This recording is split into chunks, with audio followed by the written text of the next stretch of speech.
You're listening to Storytime in Paris on Paris Underground Radio. For more great content, please join us on Patreon.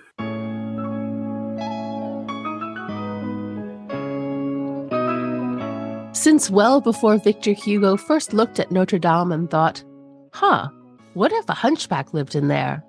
Writers have been inspired by Paris. Welcome to the Storytime in Paris podcast on Paris Underground Radio. I'm your host, Jennifer Garrity, an award-winning filmmaker, self-professed book nerd, and creator of the Paris Underground Radio podcast network. This podcast is for anyone who loves books, loves authors, loves France, or any combination therein. Each week, I'll speak with an author whose life, stories, or characters have a connection to France. Then these amoureux de livres will treat us to a reading from their book. Welcome back to the Season 7 premiere of Storytime in Paris. I have missed you. I have missed this podcast. But never you fear, I have been reading away a metaphoric nose in book and have carefully curated a wonderful season for you featuring 10 fabulous authors.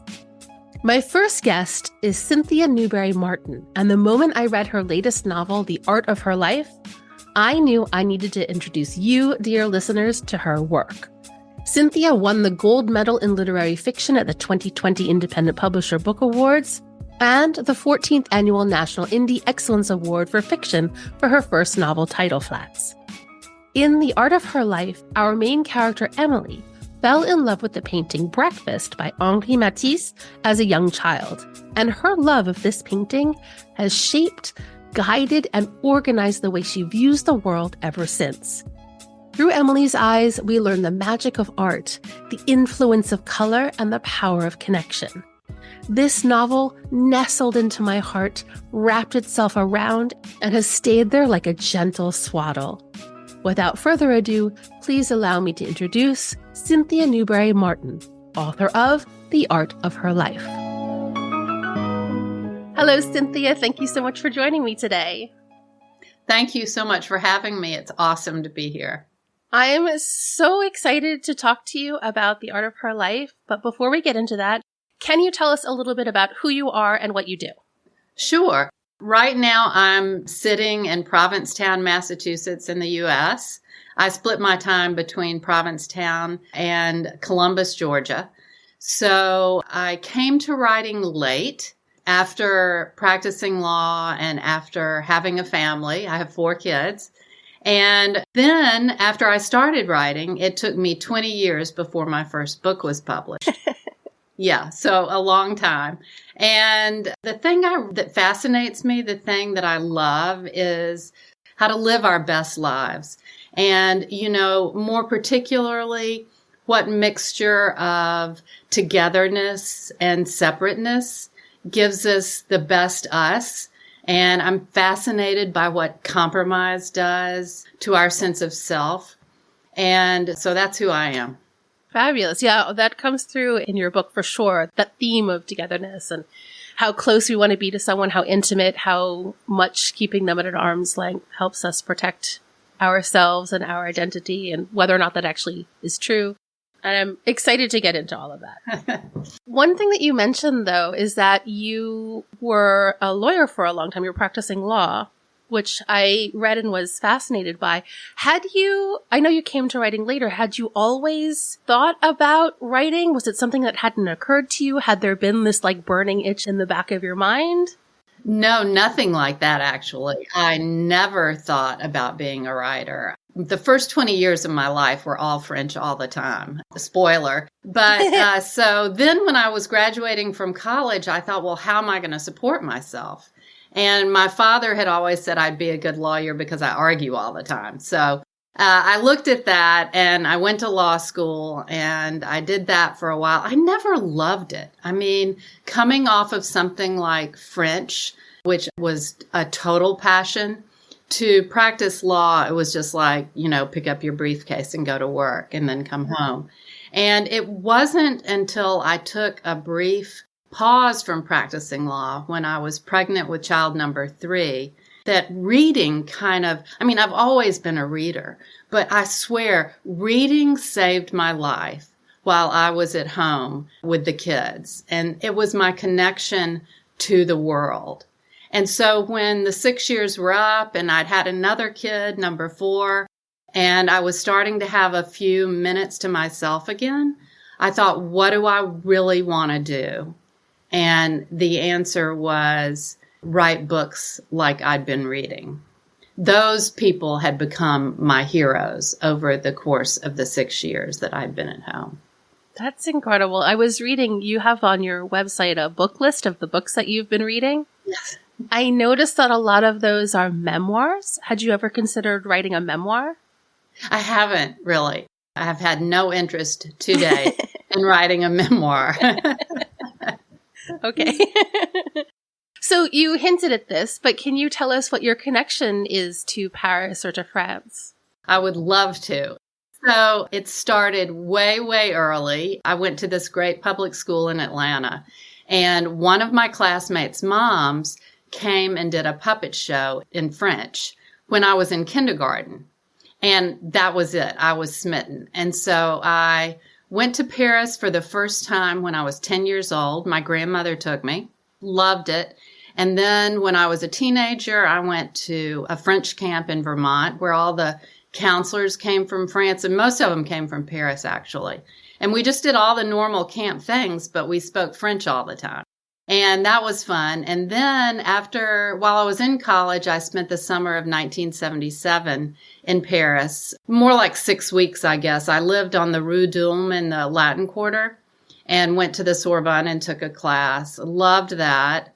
And then after I graduated, I went back and lived for a year in Tours, which is, like 2 hours away. So I was in Paris all the time, meeting friends and relatives and just enjoying everything that was happening there. So yeah, French was my first passion and writing is my second. So this podcast is like my world is exploding in pleasure. It's great. Well, that's wonderful. I'm happy that I can provide that for you.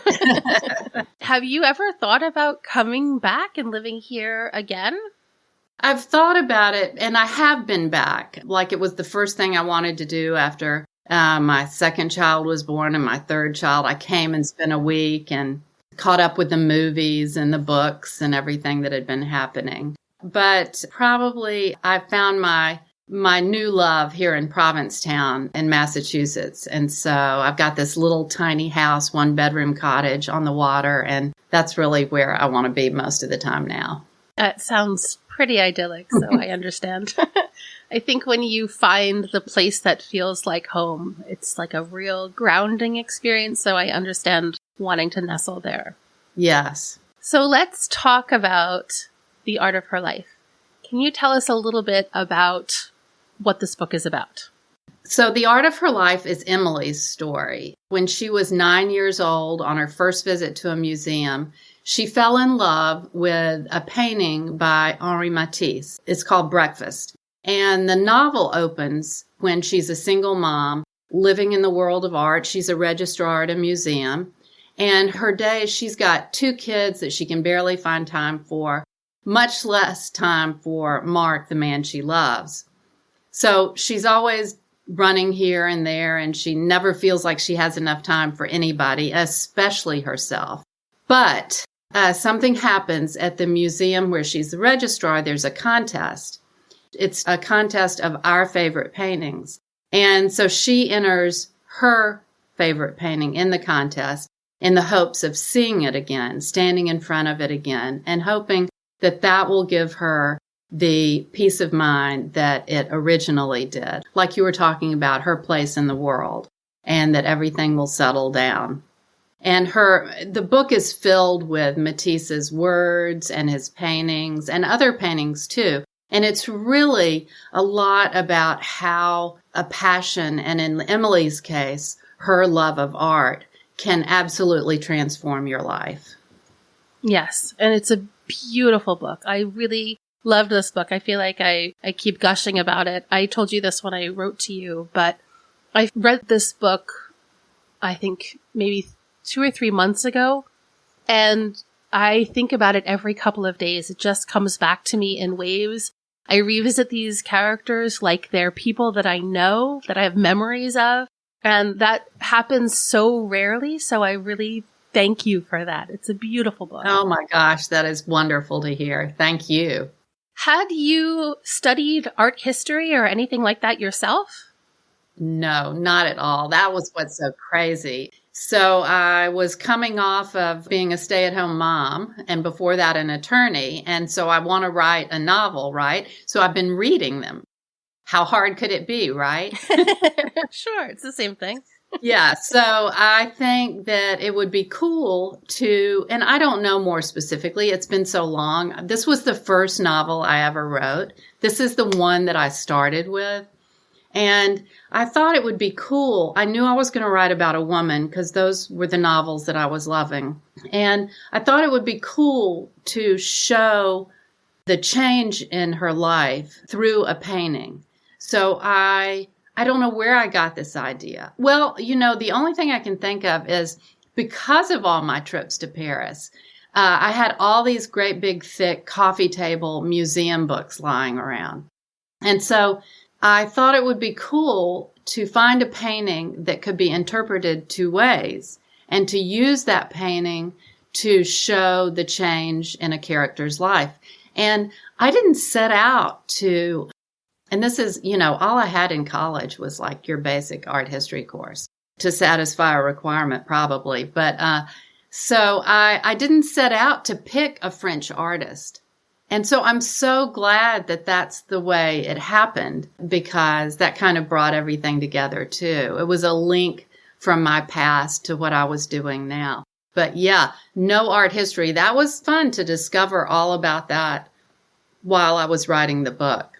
So interesting to hear because this book, it feels like it wouldn't exist if there was no Matisse. He's like a through line throughout the whole thing. He helps bring about structure and insight, and reading his own memoir brings about Emily's changes because she's sort of obsessed with it in her own life. So it's surprising to know that you didn't already have that in mind. Well, I think it was kind of one of those things that happens to you when you're writing, and it just landed. It was a gift because I didn't know when I chose Breakfast for the painting that Matisse had written so much about art. So I knew him only as a painter and not as a writer about art. And I just fell in love with his essays and his words about art. It's a book, Jack Flam, called Matisse on Art. And Jack Flam is an art historian who collected all of Matisse's writings, his essays, his interviews, all that, and put them in one book and translated them into English. And so it was just, everything he had to say seemed, just like you said, to speak to Emily. So it was just a gift. Wow. One of the things that I really appreciated is that I was reading this as an ebook, and there are links to the different paintings in the ebook. So I don't think you would need them. Your descriptions are lovely anyway, but getting to see the painting as I'm reading about it was so interesting because I'm getting to read Emily's interpretation of whatever we're looking at through the lens of whatever it is she's going through at that particular time. And I loved that. That's so awesome to hear. My publisher will be so excited about that. I kind of felt, when my publisher first suggested that, he said, we want to put a list of all the art you mentioned in the back of the book. And I thought, well, people reading these days, they'll just Google it. We don't need to have a list at the back. But he was adamant about that. He said, I want you to curate it. I want you to find the cleanest sites. So I did that. And then when he said he intended to link the paintings in the ebook, I was like, oh man, that is so cool. And then let me drop back. My first reaction was, we don't need that because, like you said, I was hoping my words would speak for themselves. But then when I actually saw it and saw how cool it was, I was ecstatic. And I'm encouraging ridiculously everyone to read the ebook because you just touch the word and there the painting appears. And, when I was, somebody else said that when they were reading it before it was published, that they had 30 browsers open on their computer trying to look at all the art. So, Yeah, I didn't realize that it was hyperlinked until I'd read a bit of the way through, so you don't need it. But as soon as I clicked on it and it opened up, I was like, oh, okay. And because I don't know Matisse all that well, so getting to see his paintings, and obviously there are other paintings as well, it was very cool to have the description with the actual thing to compare them to. Yeah, ultimately, I'm just super excited about that. So I'm so glad to hear you talk about it. Does French culture sometimes leave you scratching your head? Well, you might enjoy listening to our sister podcast, Navigating the French, hosted by journalist Emily Monaco. Each episode focuses on a different word in the French language, and Emily is joined by an expert who will help explore what that word says about French culture. Listen now to Navigating the French on ParisUndergroundRadio.com or wherever you listen to podcasts. We'll be right back with Storytime in Paris after a word from our sponsors. And now, back to Storytime in Paris. I also did not study art history, so what I may say now might be completely clumsy, but Matisse is known for big, bright colors. He's part of the Fauvist movement. He's inspired by Impressionists, so the paintings are really more about mood and how they make you feel, and these big, like, hyper-realistic colors, and less about realism and less about something that's very concrete. And your writing is not in vignettes necessarily, but it's like little snapshots as we go along. And they're also very descriptive and colorful. And I was wondering whether Matisse's painting style influenced your writing style or whether I'm just grasping at straws.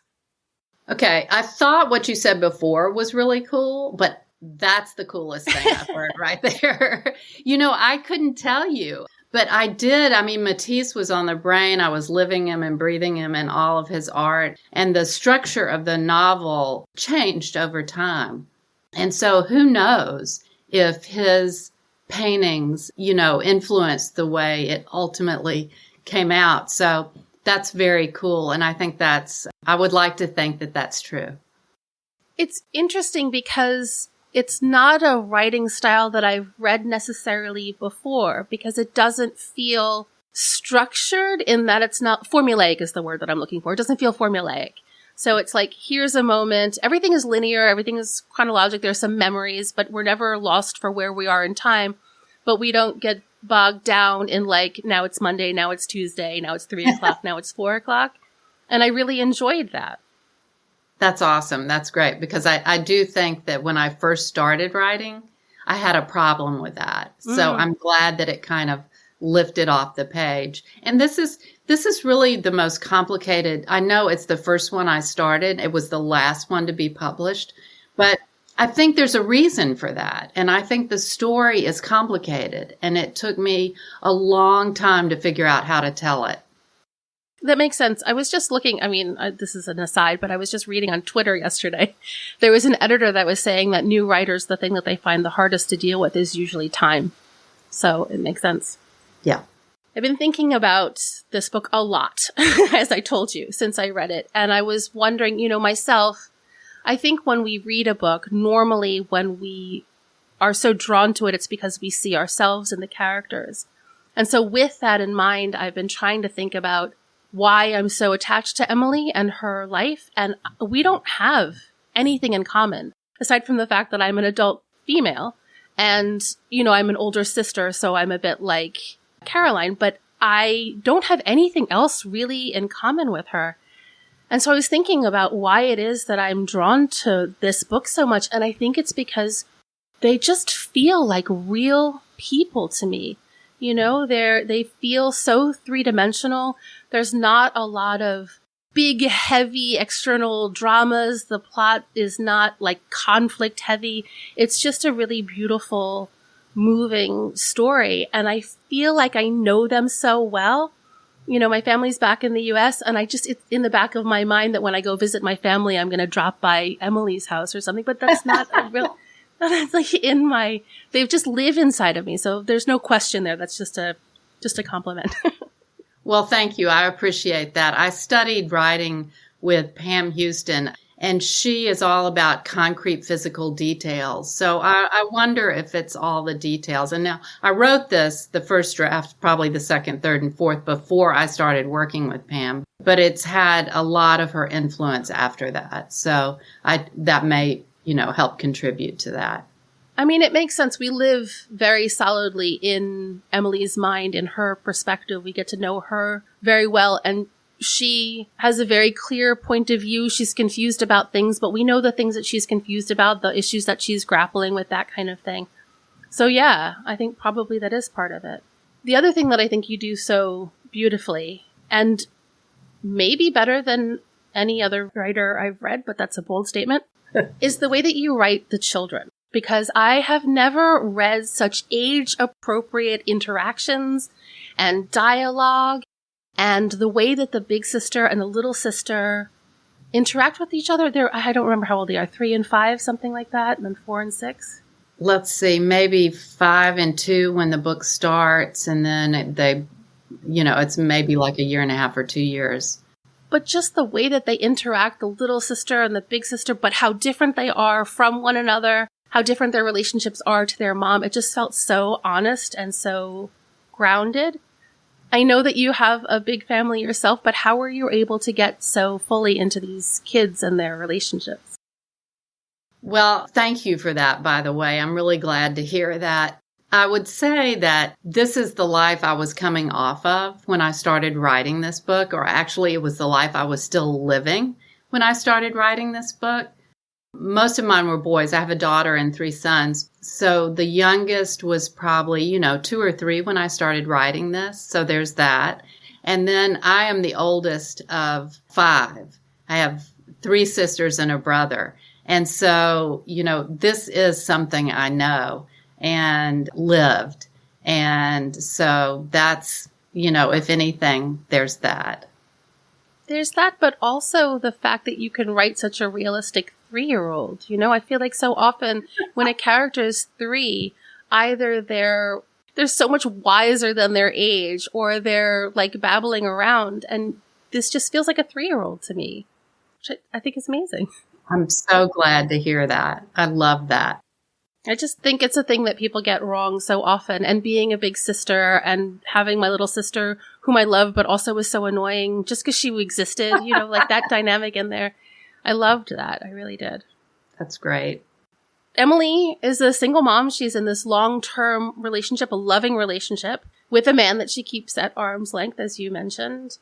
And again, here we have a man who's a lovely man. He's a loving man. Oftentimes the central love story is a bit toxic, or there's something that needs to change. And if only one of them was fundamentally different, this whole thing would really work. And that isn't here. This is just 2 people who are having this love story with factors that really have nothing to do with anything external that's just fundamentally wrong. They just have their own issues because they're people. And that's also quite lovely to read. Well, thank you. I'm really glad to hear you comment on that particularly, because that is something for all the years that I was working on this novel. Everybody would say, Mark is too nice. He's too nice. He's too nice. He's too nice. But that to me was a fundamental part of the story, because Emily had to, keep at arm's length someone who was wonderful.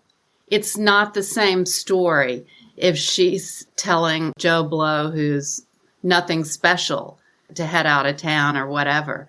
But the point of the story was that here Emily was presented with this wonderful man who loved her. And still she couldn't accept him wholly and 100%. She had to keep him over there. And so, with every draft I tried to add a little roughness to Mark. But fundamentally, he had to be a wonderful man. And so I'm glad that came through. Yeah, I mean, he's not a saint, but I feel like we get a sense of what matters to him, how he feels about her and her kids. And I think, as a feminist reader, The moment I read a single mom and this guy's at arm's length, I'm like, get rid of him. You don't need him, because the last thing I want to read is a woman who diminishes herself to be with a man, because that's a trope that we've read so many times I don't need it anymore. So to have this man who just keeps proving that he's a three-dimensional person who's fundamentally a good guy who loves her, like, she needs to just deal with her own issues. And that's exactly a nice thing to read. It's just like a different kind of story. But I'm interested in this theme of intimacy versus distance. Why is this something that you are so drawn to? Oh, I have no idea, except that must be me. I have always liked time to myself, and I don't know if that came from being one of 5 kids. When I went away to college, I requested my own room. So I had a single room while I was in college. So I've always liked time to myself as part of any relationship.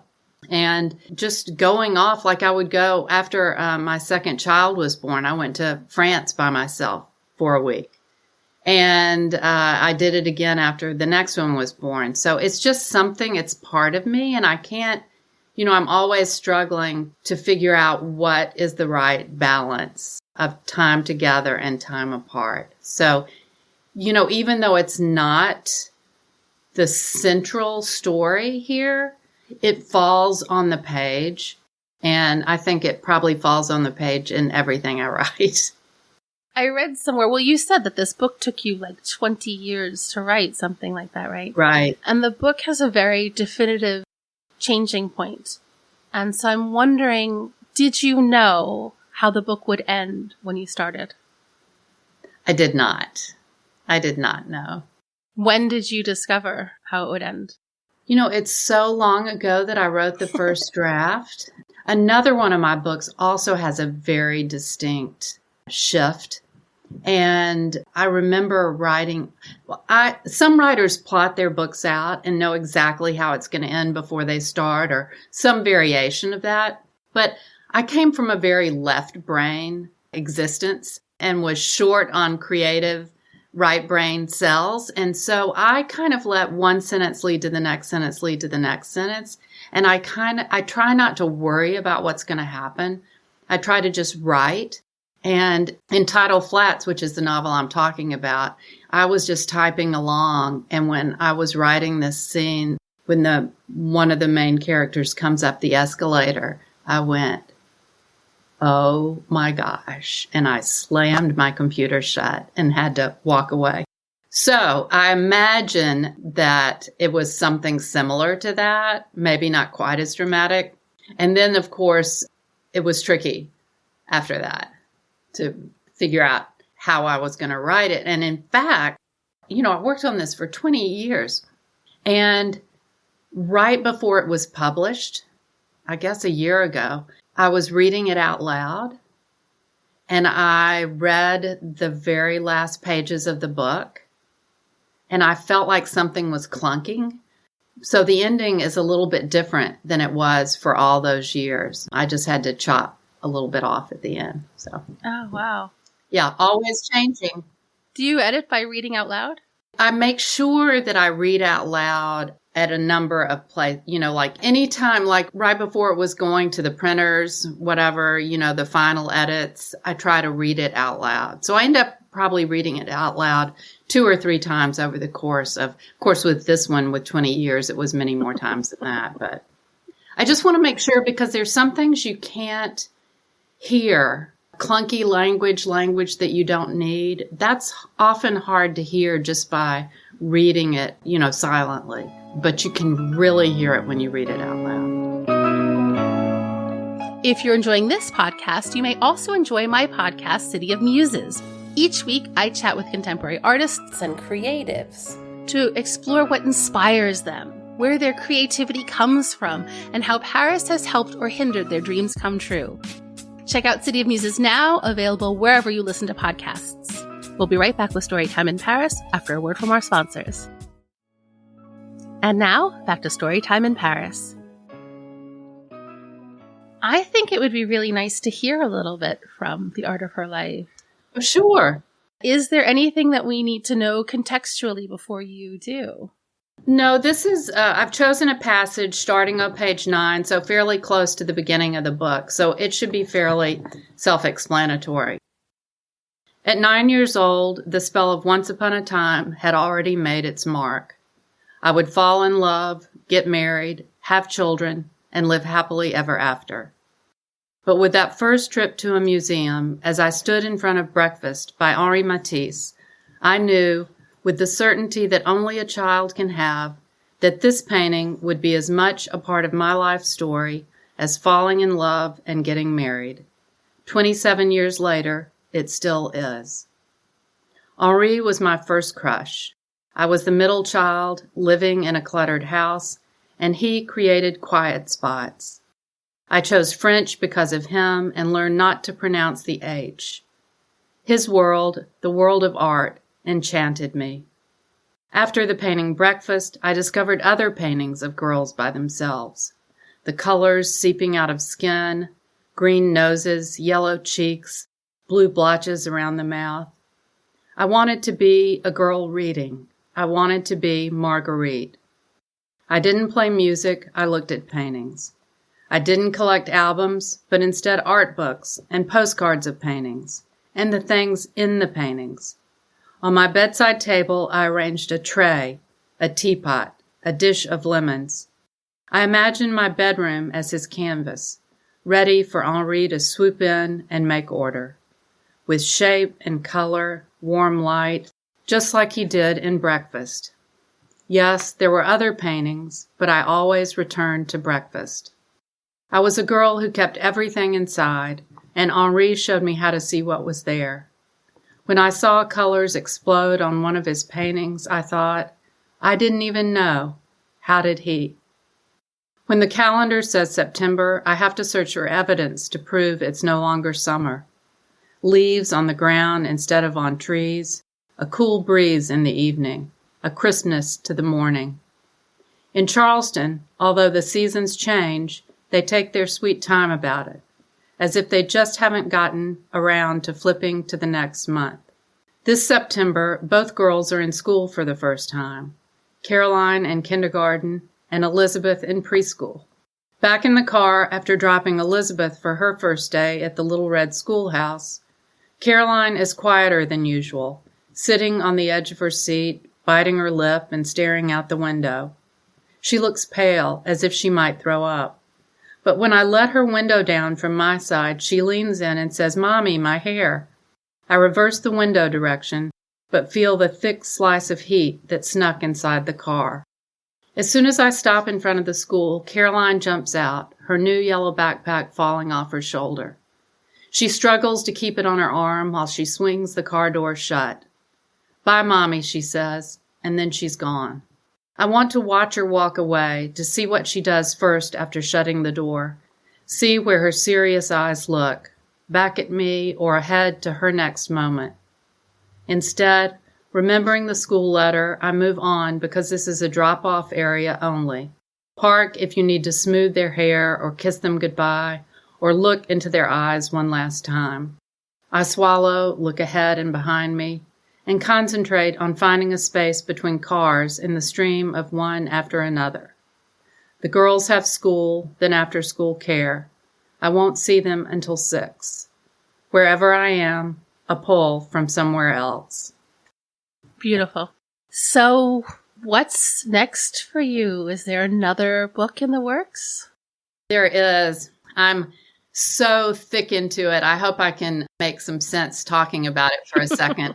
It's called The Glove Factory, and it's not about a long-term relationship. It's my first one, but it is about how we live our best lives. So this one is Shelley's story, and I've been working on it not consecutively, but for 3 years now. I had to take a pause in there when The Art of Her Life came out. But she's a librarian turned private investigator. She has been running away from things in various lives ever since she got a divorce at a young age. But the one thing that she has never run away from is her sister, her younger sister, Luna. So another sister story. But it's not really spoiling anything. You know this in the first few pages, but her sister dies, and so Shelley is kind of at a loss. And ultimately, the novel begins when she is returning to the place where she and Luna lived together. And the novel's about really the place, or one of the things that it's about, is the place of the past and the present. Wow. All right. Well, I really look forward to reading that. You'll have to come back on and tell us about it when you... I would love to. And where can people find you? How can they keep up to date with what you're doing? I have a website, CynthiaNewberryMartin.com, and there's a contact form on there if somebody wants to say hello. I'm on social media, on Facebook and Instagram, no longer on Twitter. So I have a newsletter that people can subscribe to, and I have a Substack. I have a series, How We Spend Our Days, that comes out as a Substack, and it's how it's about a day in the life. And I've been doing that, a day in the life of a writer. I should finish my sentences. And that's cool because the reason I started this has to do with France.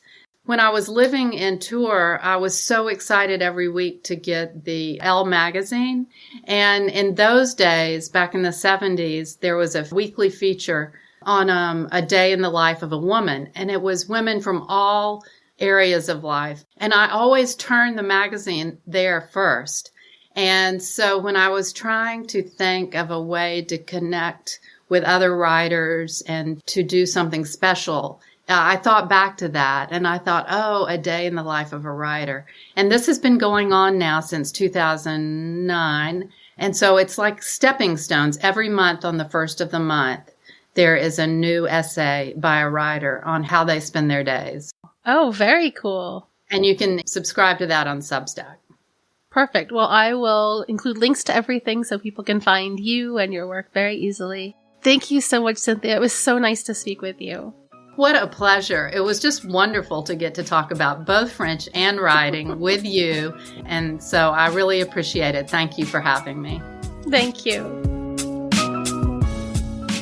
Thank you again to Cynthia Newberry Martin for being such an excellent premiere guest. You can find Cynthia on her website at CynthiaNewberryMartin.com, on Instagram at Cynthia Newberry Martin, on Facebook at Cynthia Newberry Martin Writer, and at howwespendOurdays.substack.com. Please join me next week when I'll be speaking with best-selling, award-winning author Jamie Pacton about her book, The Absinthe Underground. Check back next week to see if your questions have been answered and to hear a reading from her book. Thank you for listening to Storytime in Paris. I'm your host, Jennifer Garrity, and you can find me on all socials at Jennyphoria. That's JennyPhoria. If you like this podcast, please take a moment to rate and review it wherever you listen to podcasts. This is the fastest and easiest way to help the podcast grow, which will help me attract more great authors to bring to you. Please also spread the word to all the people you know who also love to read. Thank you again, and happy reading! This episode of Storytime in Paris was produced by Jennifer Garrity for Paris Underground Radio. For more on this show and shows like it, please visit parisundergroundradio.com.